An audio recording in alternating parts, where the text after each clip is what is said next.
शिव जैसे गले में रुद्राक्ष की माला धारण करते हैं,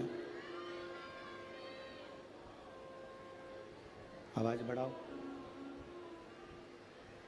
शिव जैसे गले में रुद्राक्ष की माला धारण करते हैं और वो रुद्राक्ष केवल भगवान शंकर के लिए शंकर जी नहीं पहनते। वो रुद्राक्ष भगवान शिव संपूर्ण विश्व के कल्याण के लिए धारण करते हैं, संपूर्ण विश्व के उद्धार के लिए। अब आप विचार करेंगे कि शंकर भगवान रुद्राक्ष पहने हैं और उसमें विश्व का कल्याण कैसे है। शिव जी रुद्राक्ष धारण करे हैं, उसमें विश्व का कल्याण कैसे निश्चित हो सकता है।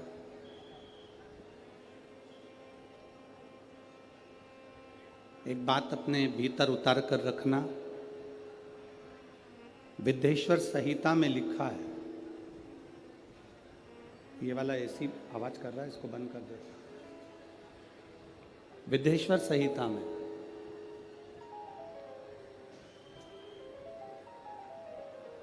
शिव महापुराण की विद्येश्वर संहिता कहती है, शिव महापुराण की कथा सुनकर, श्रवण कर कर यदि कोई दूर से भी निकल कर जा रहा है, बहुत ध्यान देना कथा पर, कि शिवजी के गले में पड़ा हुआ रुद्राक्ष विश्व का कल्याण कैसे करता।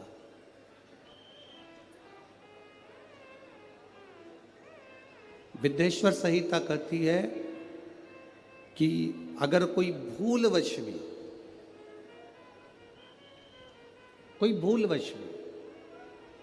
अगर शंकर भगवान की कथा को श्रवण कर कर निकल कर जा रहा है और उसके शरीर से छूकर हवा, वायु जो चलती है,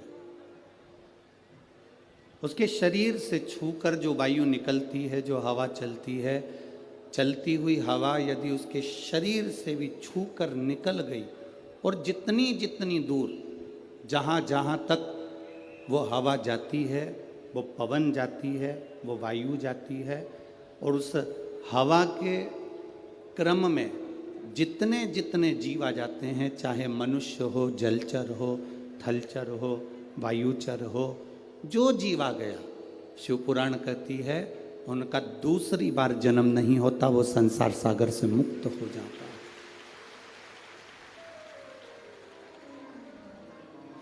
वो संसार सागर से मुक्त हो गया।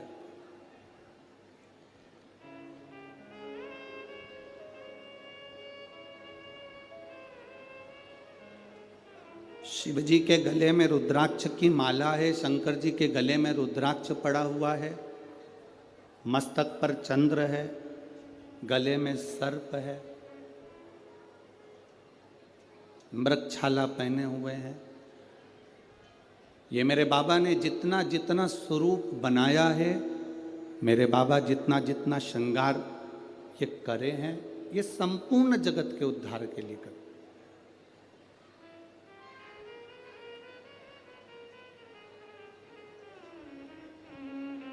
पार्वती जी ने स्वयं भगवान शंकर से अमर गुफा के अंतर्गत अमर कथा को श्रवण करते हुए माता पार्वती जी ने शिव जी से प्रश्न किया। उस प्रश्न का उत्तर आपके भी मुख पर होना चाहिए।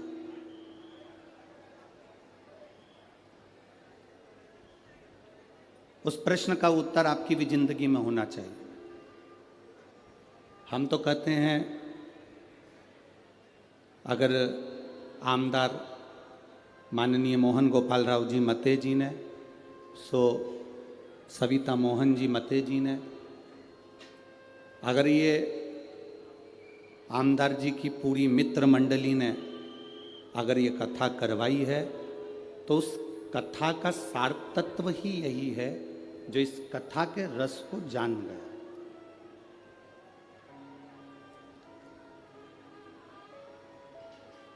आज कथा के मंडप में माननीय सांसद महोदय कृपाल जी तुमाने जी भी विराजे हैं। शिव कथा कह रही है। एक प्रश्न माता पार्वती जी ने भगवान शंकर से कहा, अमरनाथ की गुफा में हम प्रवेश करें ना करें, अमरनाथ जी का दर्शन करने हम पहुँचे ना पहुँचे, अमरनाथ जी का हमने कभी दर्शन किया ना किया, हम कभी अमरनाथ दर्शन के लिए पहुँचे ना पहुँचे, पर ये प्रश्न और इसका उत्तर आपके भीतर होना चाहिए। ये प्रश्न भी हो और इसका उत्तर भी। पार्वती जी ने शिव जी से प्रश्न किया, बाबा, प्रभु, स्वामी, आपके शरीर पर जो वस्तु आपने धारण करी है, मैं 5 वस्तुओं को, पार्वती जी कहती हैं, आपसे पूछना चाहती हूं। केवल 5 वस्तु का मैं महत्व जानना चाहती हूं। एक, आपके गले में पड़ा हुआ रुद्राक्ष। दूसरा, गले में पड़ा हुआ सांप। तीसरा, मस्तक पे लगा हुआ चंद्र। चौथा, मस्तक पे रखी हुई गंगा। और 5वां, कंठ में पड़ा हुआ विष।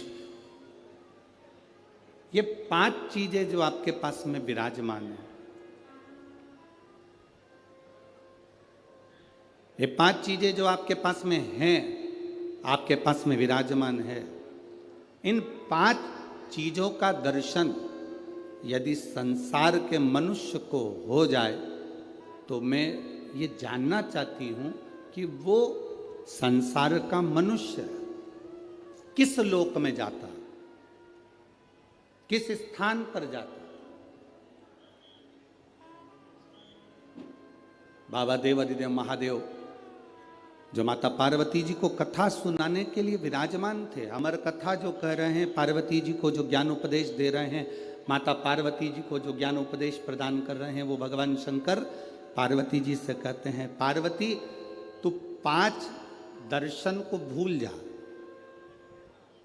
गंगा का दर्शन हुआ कि नहीं हुआ उससे मतलब नहीं, चंद्र का दर्शन हुआ कि नहीं हुआ उससे मतलब नहीं, कंठ में भरे हुए विष का दर्शन हुआ कि नहीं हुआ उसका मतलब नहीं, सर्प गले में पड़ा है उसका दर्शन हुआ कि नहीं हुआ उसका मतलब नहीं।